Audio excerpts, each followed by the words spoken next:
Hello everyone, in today's video we're going to see how you can fix the error that your compressed zipped folder is invalid.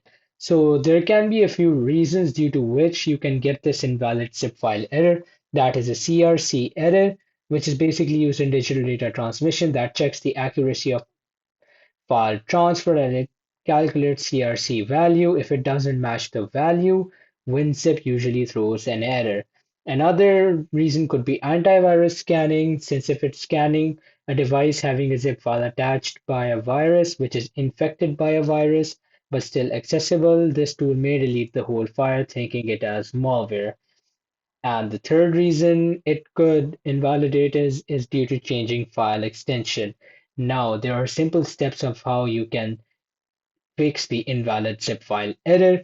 You will download and install the Remo Repair Zip software.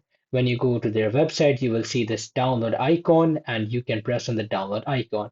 After that, when you install it, when it's launched, you will have a window with the browse button popping up. You will click and it will select the location of the damaged zip file you want to fix and click on repair button. So you need to first of all open it. You will select the location of damaged zip file and you click on repair. This is the pop-up you'll see. And when you select the file, you just simply press on repair. On the next screen, you will be able to preview your zip file and its content. So the zip file that you've selected, you'll see like this. You'll be able to view its content.